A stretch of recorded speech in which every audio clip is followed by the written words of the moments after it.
You were a mistake. My mother said it flatly, like she was reading from a grocery list. No emotion. No hesitation.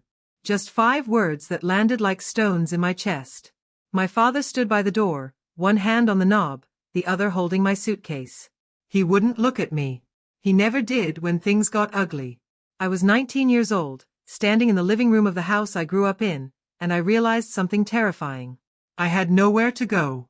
The argument had started over dinner. Something small, something forgettable. But it escalated the way it always did in that house. Voices rising. Accusations flying. My younger brother Kyle sitting silent at the table, relief written across his face that for once, the target wasn't him. Then my mother said it. You were a mistake. My father opened the door wider. The October wind pushed past him, cold and sharp. I picked up my suitcase. The zipper was broken. Clothes poked through the gap. I stepped outside. The door closed behind me with a sound that felt permanent. My name is Jordan Hayes. I'm 19. I was 19 then, anyway. That night feels like it happened to someone else now, but back then, it was everything.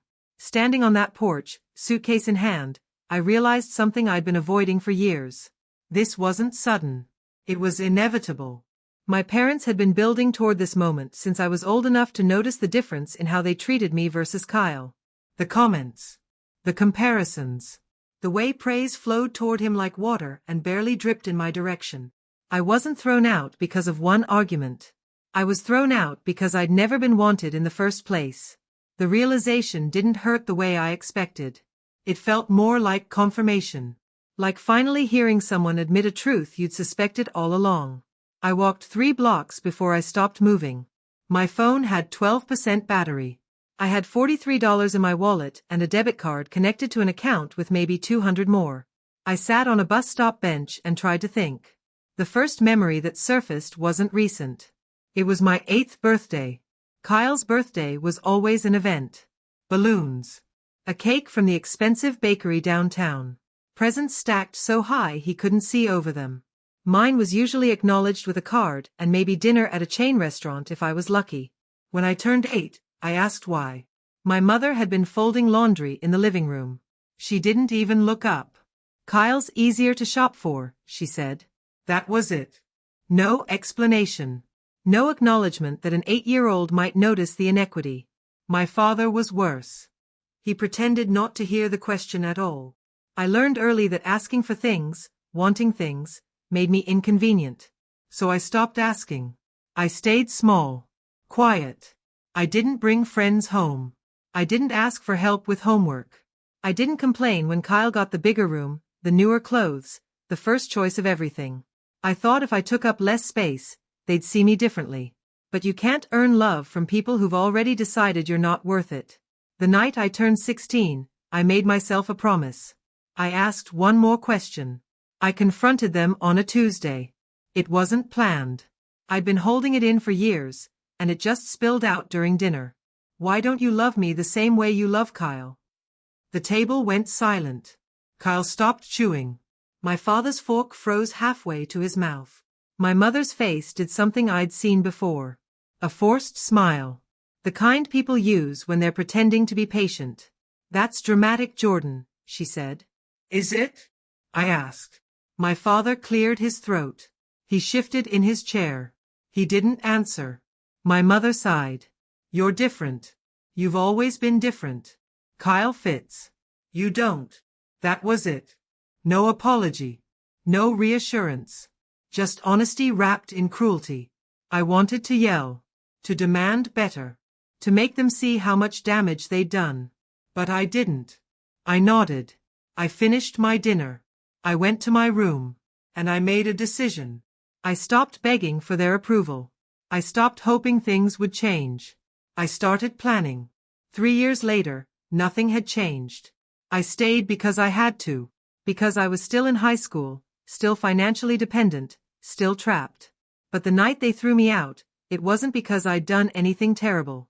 It was because I'd stopped pretending. Dinner that night was tense from the start. Kyle had gotten into his top choice college. My parents were celebrating. Expensive wine.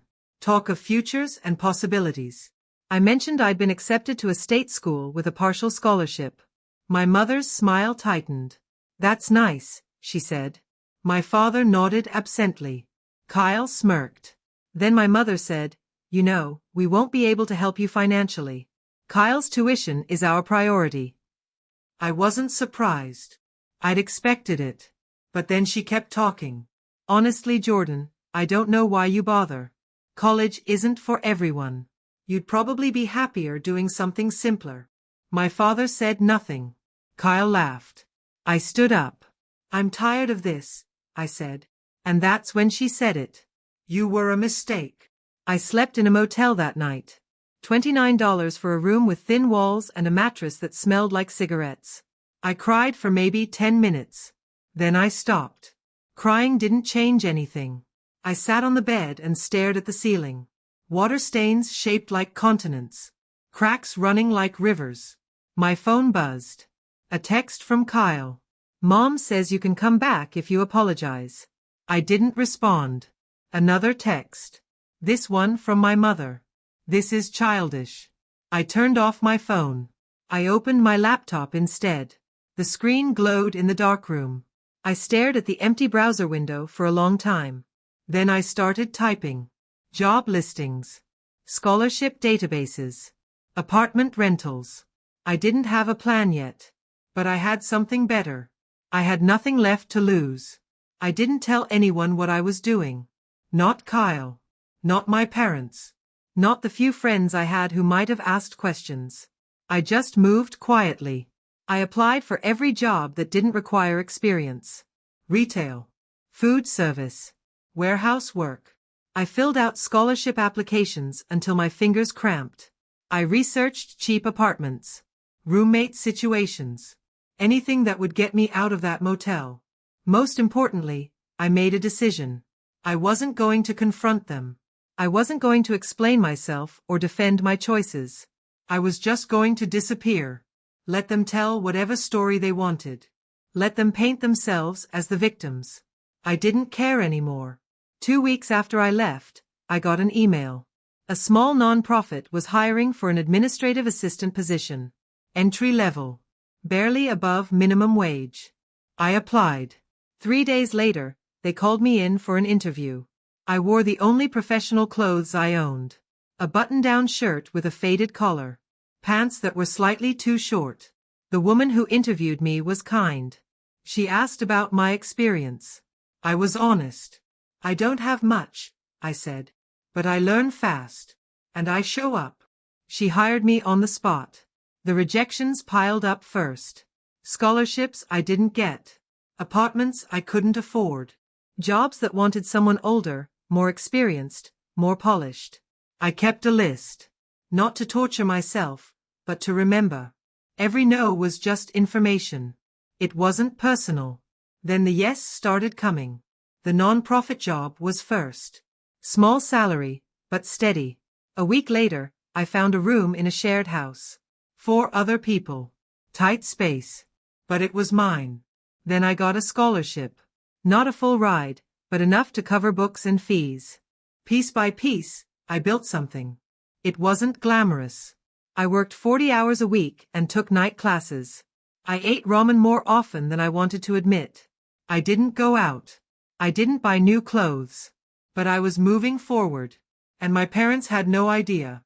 One night, 3 months after I'd left, I checked my old social media account.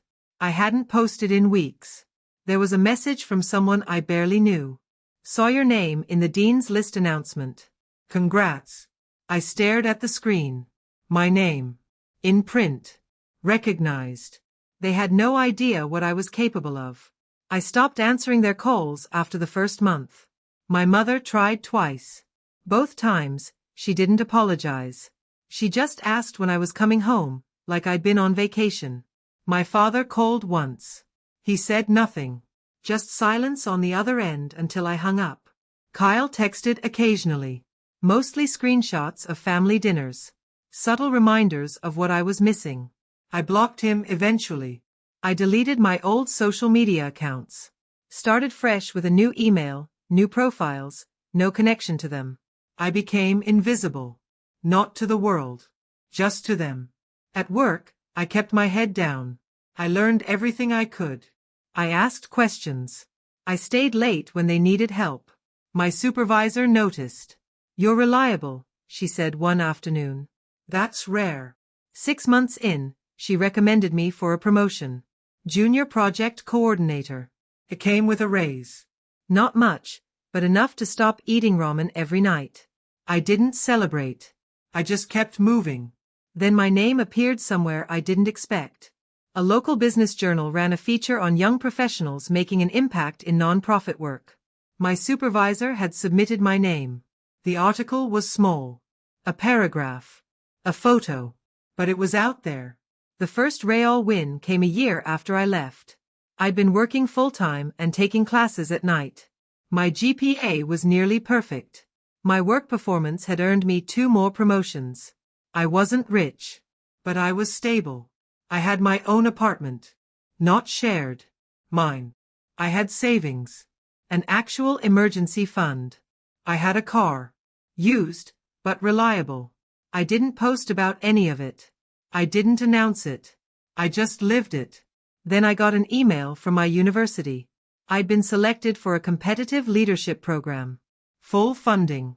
Networking opportunities. A pathway to graduate school.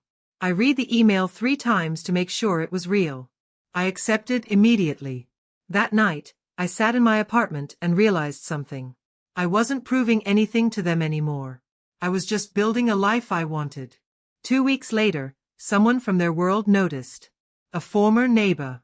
Someone who still knew my parents. She sent me a message. "Your mom mentioned you left for school. Sounds like you're doing well." I didn't respond. But I knew. The story they'd been telling was starting to crack.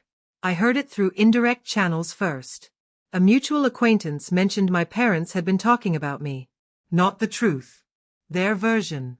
According to them, I'd run away because I was going through something. They were worried about me. They'd tried to reach out, but I'd cut them off. No mention of why I left. No mention of what they'd said. Just a narrative that painted them as concerned parents and me as a troubled child. I wasn't surprised. People like them always rewrite history to protect themselves. But the truth had a way of surfacing. Because I wasn't the only one who knew what really happened. Kyle knew. He'd been there. And eventually, people started asking questions he couldn't answer. Why did Jordan really leave? What happened that night? Why haven't you visited? The cracks widened. I didn't plan to use the evidence. But I'd kept it anyway. Text messages. Emails. Photos. Every birthday card that came late or not at all. Every dismissive comment captured in writing. The college acceptance letter they'd barely acknowledged. I kept it all in a folder on my laptop. Organized. Dated. Just in case. I never planned to go public. I didn't need to humiliate them. But I needed proof. For myself. So I'd never forget what I'd walked away from. The timeline was clear. The pattern was undeniable. And the truth was louder than their version of events. I didn't have to say anything. Other people were starting to notice on their own. Former teachers. Family friends. People who'd watched me grow up and wondered why I'd vanished. They asked questions. My parents gave answers that didn't quite add up. And their reputation started to wobble. They made a mistake. A big one. My mother posted on social media about ungrateful children who abandon their families. No names. But everyone knew who she meant. The post got attention. Sympathy from people who didn't know the full story. But it also got responses from people who did. A former teacher commented. Jordan was one of the hardest working students I ever taught. I hope they're doing well. A neighbor. I remember Jordan always seemed so isolated. I hope they found support. My mother deleted the post. But screenshots live forever. People started talking. Not loudly. Not publicly. But in private messages. In quiet conversations. The narrative was shifting. And my parents, confident I was still powerless, doubled down. They told people I'd always been difficult. That I'd never appreciated what they did for me. That I was bitter and resentful. They underestimated one thing. Silence is louder than defensiveness. I never responded, never corrected, never engaged. And that made their desperation obvious. One lie collapsed another. Someone asked my mother why I wasn't at Kyle's graduation. She said I'd been too busy with work. But I hadn't been invited. Someone else asked my father about my college plans. He said I'd decided not to go. But I was already enrolled. Already on the dean's list. The inconsistencies piled up. People who knew me, even slightly, started comparing notes. The version my parents told didn't match reality. And slowly, their credibility eroded. I didn't cause it. I didn't fuel it. I just kept living. My name came up again in professional circles. A panel discussion on non-profit leadership. I was invited to speak. A local news segment on young professionals making a difference. I was featured. Nothing massive. Nothing viral. But visible. Respectable. People who knew my parents saw it. And they started asking different questions. How is Jordan doing so well if they were as troubled as you said? My parents had no answer. 2 years after I left, I got an offer. A director-level position at a well-funded non-profit.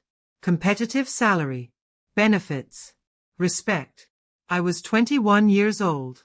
Most people my age were still finishing undergrad. I was running programs that impacted thousands of people. The offer came with visibility, public events, speaking engagements, media appearances. I hesitated for about 5 seconds. Then I accepted. The announcement went out the following week. My name, my photo, my title. It was shared across professional networks. Local news picked it up. And my parents saw it. I know because 3 people told me. One said my mother's face went pale when she saw the article. Another said my father muttered something about lucky breaks. Kyle didn't say anything publicly, but I heard he'd been asked about me at a family event. He'd had no idea what to say, because the story they'd been telling didn't fit anymore. I wasn't struggling. I wasn't lost. I was succeeding. Without them. I saw them for the first time at a community fundraiser. I'd been invited to speak. They'd been invited as donors. I didn't know they'd be there. But when I walked into the room, I saw them immediately. My mother wore her polite society smile. My father stood stiffly beside her. Kyle looked uncomfortable. They saw me. I watched my mother's expression shift. Confusion. Then recognition. Then something that looked like panic. I didn't approach. I didn't acknowledge them. I just walked to the front of the room and gave my speech. I talked about resilience. About building something from nothing. About the importance of support systems and what happens when you don't have them. I didn't mention them by name. But everyone in that room who knew my story understood. When I finished, people applauded. I shook hands. Accepted congratulations. Smiled politely. My parents stood frozen near the back. I left without speaking to them. But they'd seen me. And they couldn't unsee it. The attempts started a week later. Not direct. They were too proud for that. An aunt I barely knew reached out. Your mother misses you. Maybe it's time to talk? A family friend. Your father asked me to check on you. He's worried. Kyle sent a single text. They want to fix things. I didn't respond to any of them. The apologies came next. Filtered through other people. They didn't mean what they said. They were going through a hard time. They want you to come home. Every message had the same problem. None of them came from my parents directly. None of them acknowledged what they'd actually done. They wanted reconciliation without accountability. They wanted me back without admitting they'd pushed me away. I deleted every message. I didn't block anyone. I just stopped responding. Silence was my answer. Their losses stacked up slowly. Not because I caused them. Because they'd built their reputation on a foundation of lies. People they'd told I was troubled saw me thriving. People they'd said I couldn't handle responsibility saw me leading. Every success I had contradicted their narrative. And credibility, once lost, is hard to rebuild. My mother lost a position on a charity board. I heard it was because someone questioned her judgment after learning how she treated me. My father's business relationships cooled. People don't trust leaders who can't manage their own families. Kyle struggled to explain why his successful older sibling was never mentioned in family conversations. None of it was my doing. I never spoke against them. Never shared the full story publicly. I just existed. And my existence was proof enough. They finally understood something. I didn't need revenge. Consequences found them on their own. I almost responded once. My mother sent an email. Her words, finally. Not filtered through someone else.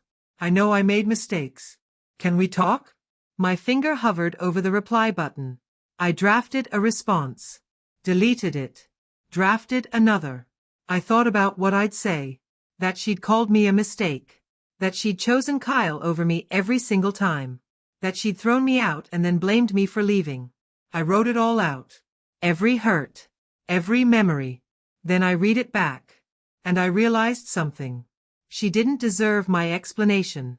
She didn't deserve my pain laid out neatly for her to dismiss or minimize. She'd had 19 years to see me. She'd chosen not to. I deleted the draft. I never responded. My life at 23 looked nothing like what I'd imagined at 19. I had an apartment I loved. Plants in the windows. Art on the walls. I had friends who chose me. Who showed up. Who celebrated my wins and supported me through losses. I had a career I was proud of. Work that mattered. I had peace. Real peace. The kind that comes from knowing you don't owe anyone anything. I didn't wake up angry anymore. I didn't wonder what I'd done wrong. I didn't wish things had been different. I just lived. On my 23rd birthday, I took myself to dinner. A nice restaurant. The kind my parents used to take Kyle to. I ordered what I wanted. I didn't check the prices. I sat alone and felt completely content. I realized something that night. I didn't miss them. Not my mother's conditional approval. Not my father's silence. Not Kyle's smug superiority. I'd built a life without them. And it was better. Their reputation collapsed completely when Kyle made a mistake. He posted something on social media. A throwback photo from a family vacation. The caption read, "Miss the days when it was just us." Someone commented, "What about Jordan?" Kyle responded without thinking, "Jordan chose to leave." That's when people who knew the truth started talking. The former teacher who'd seen my mother ignore me at school events. The neighbor who'd heard the arguments through thin walls. The family friend who'd watched them give Kyle everything and me nothing. The full story came out. Not from me. From everyone else. My parents tried to control it. They posted their own version. Made excuses. But it was too late. Their carefully constructed image crumbled. People stopped inviting them to events. Donations to my father's business dried up. My mother's social circle shrank. Kyle, caught in the middle, finally admitted the truth to someone. They treated Jordan terribly. The words spread. And silence followed. My father reached out directly a year later. Not through someone else. Him. "Can we meet? Please." I stared at the message for a long time. I thought about what he'd say. Probably that he was sorry. That he should have done better. That he wanted another chance. I thought about what I'd say back. Nothing. Because there was nothing left to say. They'd had chances. Thousands of them. Every birthday. Every milestone. Every quiet moment when they could have chosen me. They didn't. And now they wanted closure. But closure was something I'd already given myself. I didn't owe them a conversation. I didn't owe them forgiveness. I didn't owe them anything. I blocked the number. I blocked my mother's too. And Kyle's. I closed the last door. I redefined family on my own terms. Family wasn't blood. It wasn't obligation. It was the people who showed up. Who stayed. Who chose me every single day. My best friend who'd let me crash on her couch when I had nowhere else to go. My mentor at work who'd believed in me when I barely believed in myself. The people I'd met along the way who became my chosen family. They celebrated my wins. They supported me through losses. They never made me feel like I had to earn their love. That was family. And I had it. I stopped checking over my shoulder. I stopped wondering if they'd show up somewhere. I stopped caring what they thought. I just moved forward, one day at a time, building a life I was proud of, with people who actually wanted me in it. They heard about my engagement from someone else. I didn't tell them. I didn't invite them. But news travels. I was marrying someone who loved me without conditions, who saw me, who chose me. The wedding was small, intimate, just the people who mattered. My parents weren't there. Kyle wasn't there. And I didn't miss them. I heard later that my mother cried when she found out, that my father asked why they hadn't been invited. Someone told them the truth. Because you were never part of Jordan's real life. I felt nothing when I heard that. No anger. No sadness. Just peace. They'd missed everything that mattered. And that was their loss. Not mine. I wasn't a mistake. That's what I finally understood. I was never the problem. They were threatened by anything they couldn't control. And I couldn't be controlled. I was independent. Self-sufficient. Resilient. Everything they'd tried to suppress. Throwing me out wasn't about me. It was about them. And realizing that set me free. I built a life they couldn't afford to be part of. Not financially. Emotionally. Because the cost of entry was basic human decency. And they'd never been willing to pay it. Years later, I still see their names occasionally. In town. Online. I feel nothing. They're strangers who share my DNA. Nothing more. The real victory wasn't revenge. It wasn't watching them fall. It was waking up every single day in a life I'd built from nothing. Surrounded by people who actually loved me. Knowing my worth wasn't determined by people who'd never seen it. That's the cleanest revenge. Thriving without them.